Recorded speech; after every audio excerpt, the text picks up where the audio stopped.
আমি ফোন দিয়ে এক্ষুনি বকা দিয়ে দিচ্ছি। কি সমস্যা আপনার? জি কোনো সমস্যা নাই তো ম্যাম, আপনার একটা কেকের অর্ডার ছিল। জি আমি জানি আমার কিসের অর্ডার ছিল।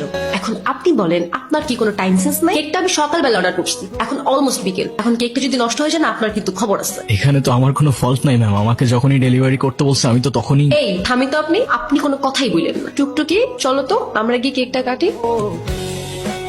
নেন। ইটস ওকে, লাগবে না। আচ্ছা সরি, আমি আসলে বুঝতে পারিনি আমার কথায় আপনি এভাবে মন খারাপ করবেন। আসলে বাচ্চাটার মন খারাপ করা দেখে আমার মাথাও গরম হয়ে গেল, আর আপনার উপর শাউট করছি। আপনি প্লিজ রাগ করবেন না। আরে না না, আমি আপনার উপর কেন রাগ করতে যাব? আমি কিছুই মনে করিনি, আপনি নির্দ্বিধায় থাকতে পারেন। তাহলে আপনি এভাবে দাঁড়িয়ে আছেন যে? আমি তো বিলটার জন্য দাঁড়িয়েছিলাম, ক্যাশ অন ডেলিভারি ছিল। সরি, আমি একদম ভুলে গেছি। এই যে আপনার পেমেন্ট। থ্যাংক ইউ, শুক্রিয়া। আপনার নাম্বারটা দেওয়া যাবে? কেন? এমনি। 016। আপু একটা কথা বলি। হ্যাঁ বলো। ডেলিভারি বয় কিন্তু অনেক হ্যান্ডসাম। দুষ্টু পাকা বুড়ি একটা। হ্যালো, আসসালামু আলাইকুম। ওয়ালাইকুম আসসালাম, কেমন আছেন? আপনি কে বলছেন? আমি জুই। ওই যে আজকে আপনাকে যে মেয়েটা বকলো, আমি সেই মেয়েটাই। ও আচ্ছা, হ্যাঁ বলুন। আচ্ছা আমার জন্য একটা পেস্ট আনতে পারবেন? আমি আপনাকে টাকা দিয়ে দিব। আচ্ছা আপনি আমাদের অ্যাপ থেকে অর্ডার করুন, কেউ না কেউ গিয়ে দিয়ে আসবে। না আমার তো আপনাকেই লাগবে।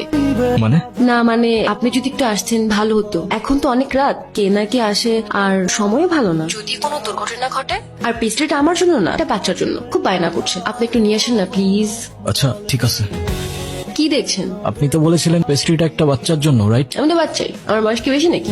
আচ্ছা যাই হোক, আমার বিলটা দিন, আমি চলে যাই। দেখতেছেন একটা মানুষ খাচ্ছে আর আপনি তাকে তাড়া দিচ্ছেন, এটা কেমন কথা? হ্যাঁ আপনি তো আমাকে বিলটা দিয়ে তারপরেও খেতে পারেন, রাইট? আমাকে এভাবে অযথা বসিয়ে রেখে কি লাভ? আপনি এত খিটখিটে স্বভাবের কেন? দেখতে তো অনেক সুইট, কথাবার্তা একদম করলার মতো। করল্লার মতো মানে? তো আচ্ছা আপনার বাসায় কে কে আছে? কেউ নেই। আপনার বাবা মা কোথায়? জানি না, আমি আমার সম্পর্কে কিছুই জানি না। আমি কে, আমার বাবা কে, মা কে, কোথায় আছে, কিচ্ছু জানি না। শুধু কিছু স্বপ্ন দেখি, দুঃস্বপ্ন। কেমন স্বপ্ন? সেটাও জানি না, স্পষ্ট না, ঝাপসা। আপনার কোনো বন্ধুও নেই? না, কেউ নেই। নাও আজকে থেকে আমি তোমার বন্ধু। ফ্রেন্ডশিপ মোবারক হো মেরা দোস্ত। শুক্রিয়া, আর ফ্রেন্ডশিপ মুবারক হোক।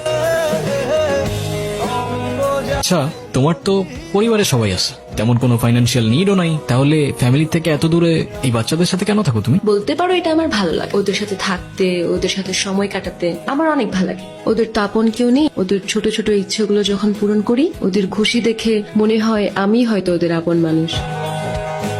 Enjoy your meal ma'am. আরে তুমি এখানে? এলাম তোমাকে দেখতে। আমাকে দেখতে? হ্যাঁ, আর কত কাজ করবা? হ্যাঁ, এত টাকা নিয়ে কোথায় যাবা? কোথাও না, কোথায় আর যাবো? কিন্তু আমাকে তো যেতে হবে। কোথায় যাবে তুমি? আমাদের বাড়িতে। ও আচ্ছা, যাও ঘুরে আসো, ভালো লাগবে। ঘুরে আসো আবার কি? তুমিও তো যাচ্ছ আমার সাথে। মানে আমি কেন যাবো? তোমাকে আমার সাথে যেতে হবে। আরে না, কি বলো, আমি গিয়ে কি করব? আমি এত কিছু জানি না, মা তোমাকে সাথে নিয়ে যেতে বলছে। এবার না হয় তুমি গিয়ে ঘুরে আসো, আমি পরে কখনো যাব। না তোমার এক্ষুনি যেতে হবে আমার সাথে, আমাদের সরিষা বাড়ি। কোথায় বললে? সরিষা বাড়ি, আমাদের বাড়িতে। কি হয়েছে তোমার?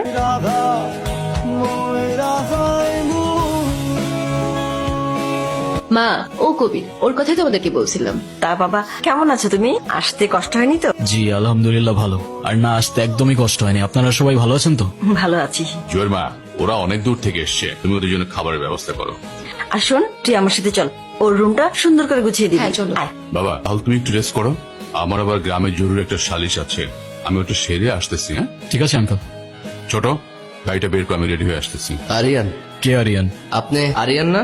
আপনার মাথায় যদি কোনো সমস্যা না থেকে থাকে, আই গেস আপনার কানে সমস্যা আছে। একটু আগেই তো বলে গেল আমার নাম।